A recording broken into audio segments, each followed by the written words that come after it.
അജപാലകൻ ഇന്ന് മെയ് മാസം 4-ാം തീയതി തിങ്കളാഴ്ച വിശുദ്ധ കുർബാനയുടെ വായന ലൂക്കയുടെ സുവിശേഷം 9-ാമത്തെ അധ്യായത്തിൽ 1 മുതൽ.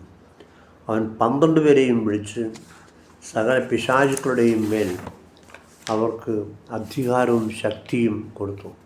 അതോടൊപ്പം രോഗങ്ങൾ സുഖപ്പെടുത്തുവാനും ദൈവരാജ്യം പ്രസംഗിക്കാനും രോഗികളെ സുഖപ്പെടുത്താനുമായി അവൻ അവരെ അയച്ചു. അവൻ പറഞ്ഞു, യാത്രയ്ക്ക് വടിയോ സഞ്ചിയോ അപ്പമോ പണമോ ഒന്നും എടുക്കരുത്. 2 ഉടുപ്പുകളുണ്ടായിരിക്കരുത്. നിങ്ങൾ ഏത് വീട്ടിൽ പ്രവേശിക്കുന്നുവോ അവിടെ താമസിക്കുക, അവിടെ നിന്ന് പുറപ്പെടുകയും ചെയ്യുക. നിങ്ങൾ സ്വീകരിക്കാതിരിക്കുന്നവരുടെ പട്ടണത്തിൽ നിന്ന് പോകുമ്പോൾ അവർക്കെതിരെ സാക്ഷ്യത്തിനായി നിങ്ങളുടെ കാലിൽ പൊടി തട്ടിക്കളയുവിൻ. അവർ പുറപ്പെട്ട് ഗ്രാമങ്ങൾ തോറും ചുറ്റി സഞ്ചരിച്ച് സുവിശേഷം പ്രസംഗിക്കുകയും എല്ലായിടത്തും രോഗശാന്തി നൽകുകയും ചെയ്തു. നമ്മുടെ കർത്താവായ മിശിഹായ്ക്ക് സ്തുതി.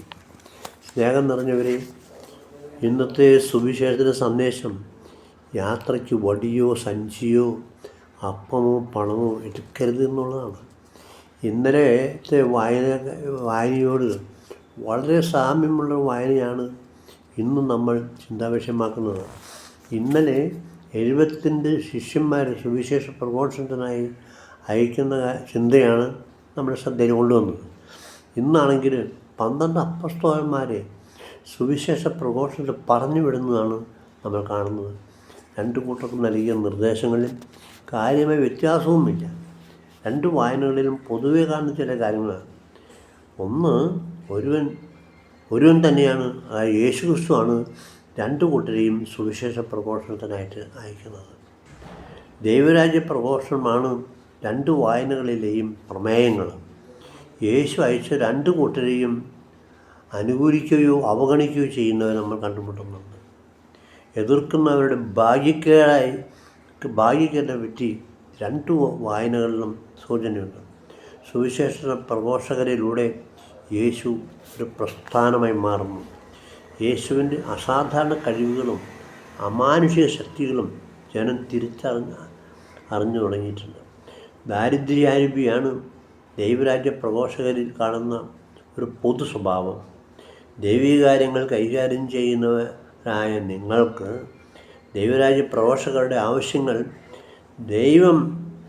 ദൈവരാജ്യം സ്വീകരിക്കുന്നവരോട് നടത്തി തരുമെന്നാണ് നമ്മൾ മനസ്സിലാക്കുന്നത്. ദൈവരാജ്യത്തിൻ്റെ പ്രഘോഷണം ദൈവികമായതിനാൽ മാനുഷികമായല്ല ദൈവികമായാണ് സുവിശേഷ പ്രകരുടെ ആശ്രയം തന്നെ. ദൈവശക്തിയുടെ പകരക്കാരാണ് സുവിശേഷ പ്രഘോഷകർ. ദൈവമാണ് അവരെ അയച്ചത് തന്നെ. പ്രഘോഷകർക്ക് ലഭിച്ച അധികാരത്തിലൂടെ പിശാചു ബാധിതരിൽ നിന്ന് പുറത്തുപോയി. രോഗം ബാധിച്ചവർ രോഗവിമുക്തരായി. സുവിശേഷ പ്രഘോഷകന്മാർ സമ്പൂർണ്ണമായി ദൈവത്തിനും സമർപ്പിച്ചവരായതിനാൽ അവർക്ക് വലിയ പ്രവർത്തന വിജയമുണ്ടായി.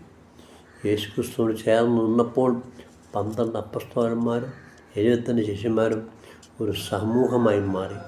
സമൂഹത്തിൻ്റെ മേൽക്കോയ്മ നേടിയ പലതും നിശബ്ദമാക്കപ്പെട്ടു.